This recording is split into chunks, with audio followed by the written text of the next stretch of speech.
Hello, this is Winston Cunningham. It is March 23rd, 2026. And I've been talking for a few minutes and I had it on picture instead of video. So I don't remember what I said, but I'll start again. I'm talking today about rising above it, to rise above it. And I just got through telling about a song that I had come across.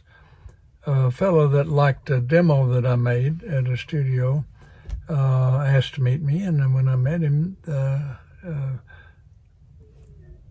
he said why he liked what I did, and he wanted me to do demos myself. And he gave me a 2-track tape with some of songs from his catalog. Songs hadn't been recorded yet, but he wanted me to put my voice on these and see how it works. But I tried it about 3 different places, and they couldn't work with it because it was already reduced to a 2-track tape. And I missed the opportunity. I didn't realize I could have just recorded songs just straight out myself. I didn't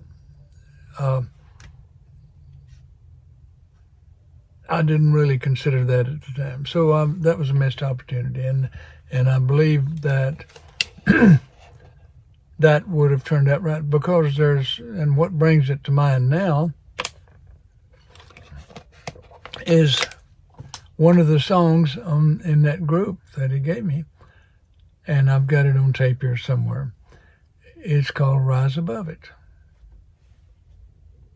And one of the lines is that if you're fit to be tied and don't know why, rise above it. And every word in that song just confirms this idea of rise above it. So the guy that wrote that song had a good idea, and it was well expressed, and I don't think the song has been recorded yet. If I get in a position, maybe I'll just do it myself someday. I'll add that on the list. I've got a list of things that I need to do. But rise above it, this is one of the key things that Jesus was teaching. Jesus, remember, represents the knowing quality within ourselves. So the knowing quality says if there's a situation you don't know what to do with, or that you seem to be stuck in, rise above it. Rise above it. Every light is everything. Everything is light. In fact, we are light at the core. And the quality of light is love. So the higher vibration we choose is more love. And love replaces hatred. Replaces everything. In fact, Edgar Cayce pointed out, he thought that love may be the universal law that ties all the others together. And I can't argue with that, because it is. Just recently I had an experience of rising above a situation. I had loaned something to a person that they didn't return, and it didn't look like it was going to, and she assumed that I would be angry. And I had an opportunity to be angry. But in thinking it through, I said, wait a minute, the choice is I can be angry, and knowing that any anger thoughts that I have toward her would not reach her, but in order to reach her, I would feel it first. And this is how cancer develops, is because people hold hatred within them and it begins to eat them up. It's that simple. And so I chose to rise above it and just to physicalize this thought process, I took her another gift. That was my way of rising above it, or not only showing her, but showing myself that I'm taking this to the bank, so to speak. So we are, now my level of vibration is much higher than it was when I, early on in this lifetime. And most of that's due to my education at School of Metaphysics and learning how to do certain things that keep pulling positive energy into myself that I can use and every cell in my body can use. And this is one of the reasons that I'm not aging as fast as other people my age. And people notice that. And they don't know what to think about it. And I just tell them, well, I think differently. I remember one of my talks, I won't go through all of that right now, but go if you want to hear more about that concept, how it relates to age, then listen to my talk on getting old as a choice. And it's on this list, that same place this is. But rise above it is the choice that gives me a better life right now. I don't have to wait to have a better life. I like my life the way that it is. Oh, yes, I would like to see some improvements and so forth. But if nothing else changes, I'm satisfied. I'm happy the way things are. And it is, and that's another one of my talks, is that working through the steps of change, winding up with acceptance. Acceptance is the only true beginning. So by accepting things, like I did with the experience with the lady recently, by taking her another gift, rising above it, that was a new beginning for me.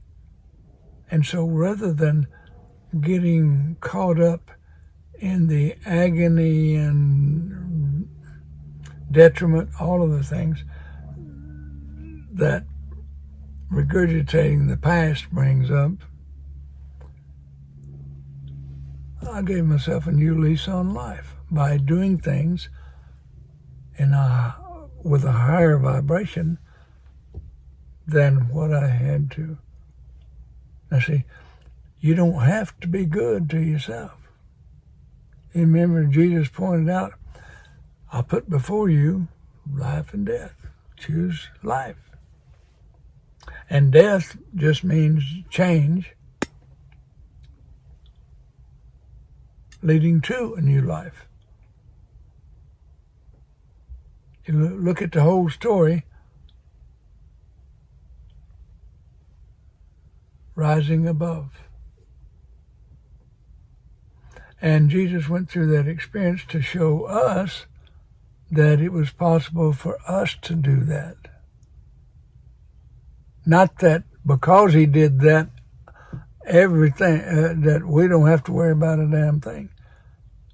Well, there's more to the story, and if you go deeper, you will see the more.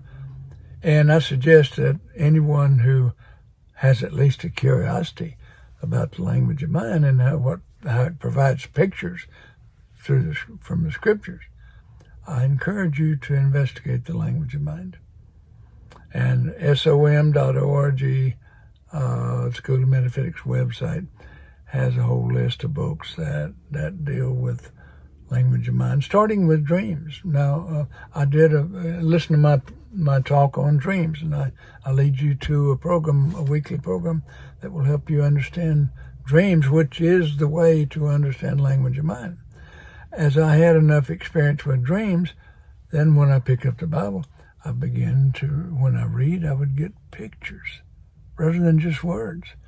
Now people get trapped up, they agonize over this word or that word. They're missing the whole point. Because the word of God means breath, and it comes in your system through the medulla oblongata, which is the mouth of God.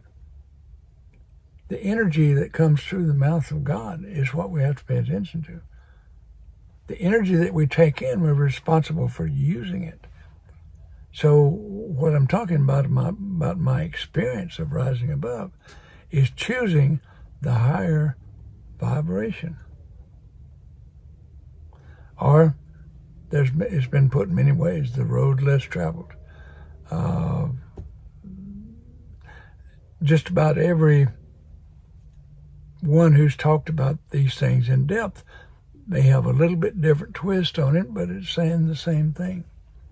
And one of the things fascinating, and you may be fascinated if you won't care to investigate, this site that this will wind up on, YouTube at The Next Step, Winston Cunningham. Scroll down, when I run across a video that I like, it shows up on this list, and I have found some really, really good ones. And people that I thought much smarter than me,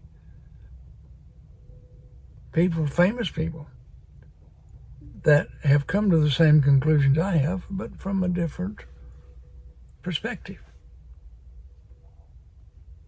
So, and again, I've mentioned this many times, but I'll mention it again. Listen to my talk on the question. And I explain the process. The most important thing is the question. The next most important thing is finding an answer to that question. The third most important thing is next question. That's the whole routine. And when you clarify your question, your own soul connects you with how to see the answer through your experience. You may be in a bookstore and it seems like the book almost fell off the shelf into your hands. Figuratively, not literally.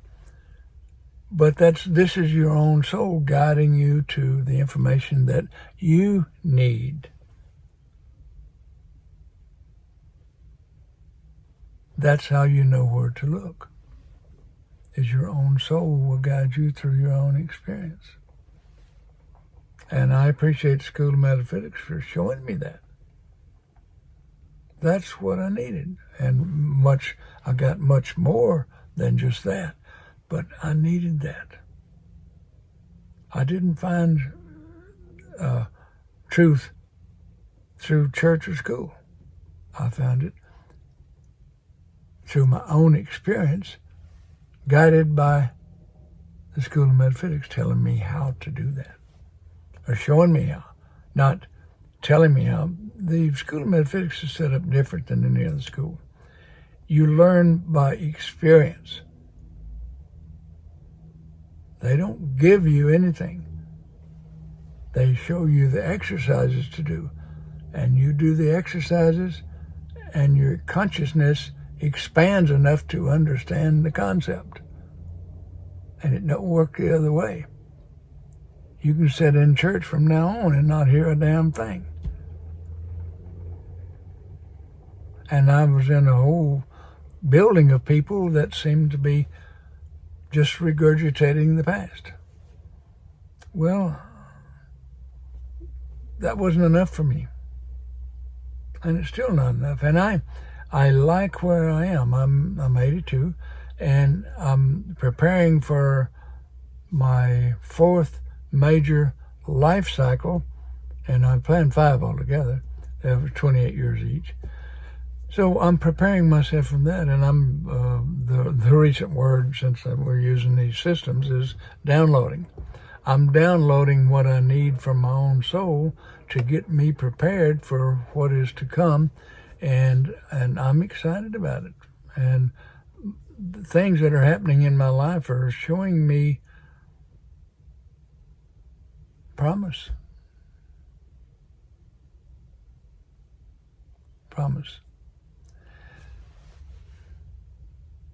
And I am thankful for the ability that I have developed to rise above a situation, circumstance, thing.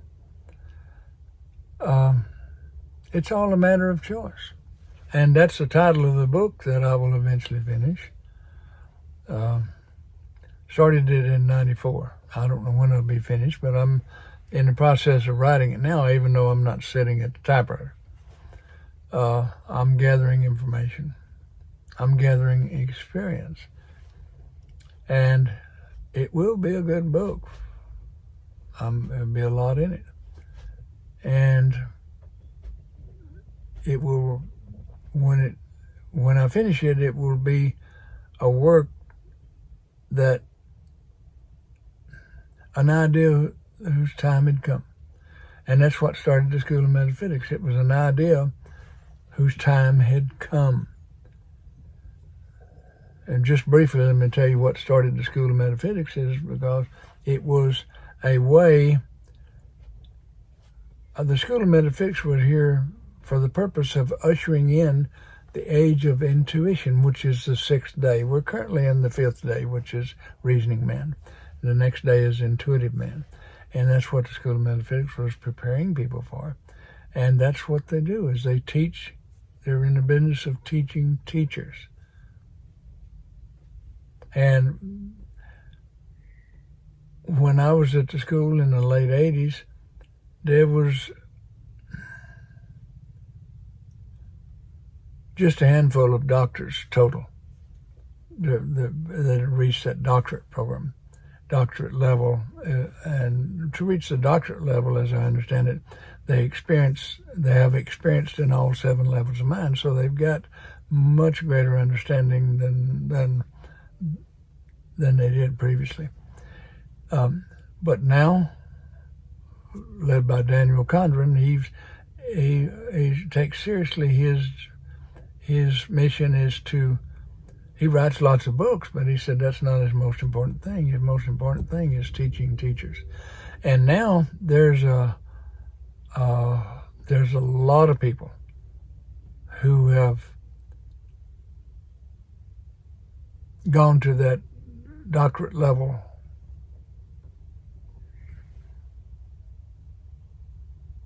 and have risen above many, many things.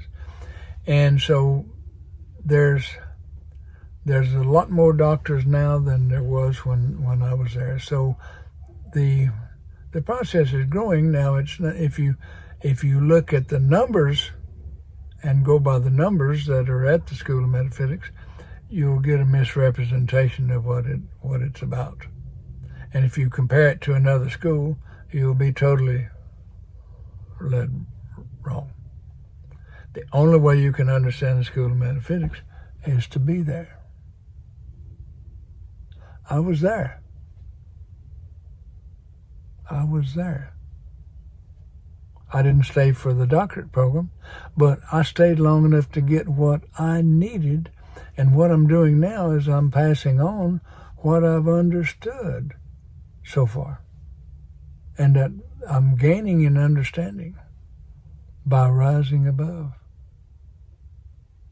And one of my talks is, thanks to the School of Metaphysics, I learned how to rise above the physical existence. And that's where the good stuff is. Once you connect in here, then through the soul, you are connected with everyone and everything. And this is still fascinating to me. There's no distance between minds. Physically, there may be thousands of miles difference, but there's no distance in mind. You put your attention on somebody, you are there. Not later on, now. I found that out through astral projection.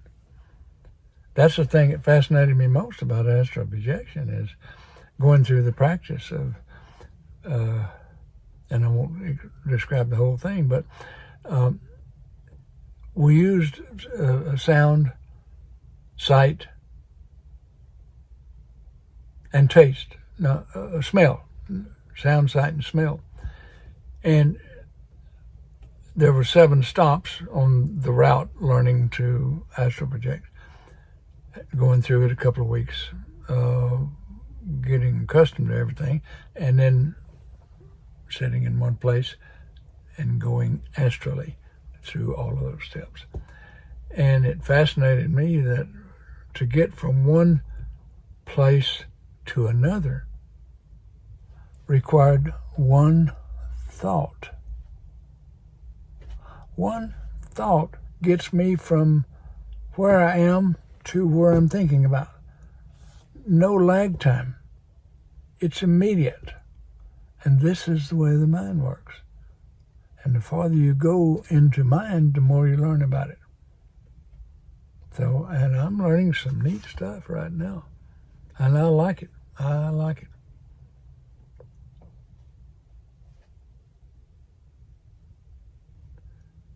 I like it. Rise above it.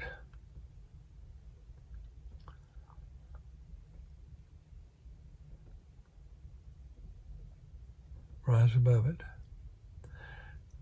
And do yourself a favor.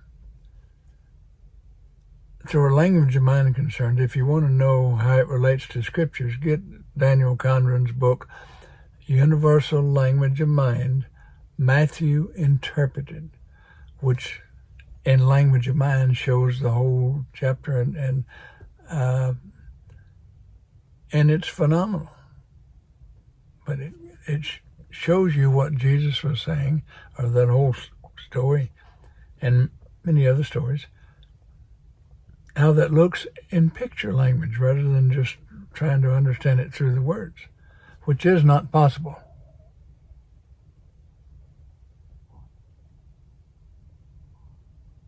It takes seeing the picture. And this is the value of looking at your own experiences.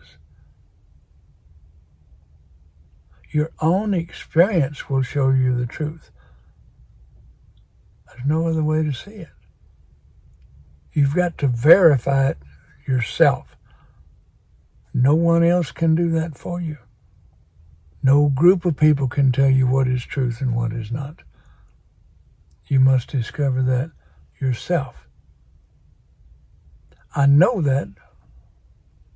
I don't just believe that.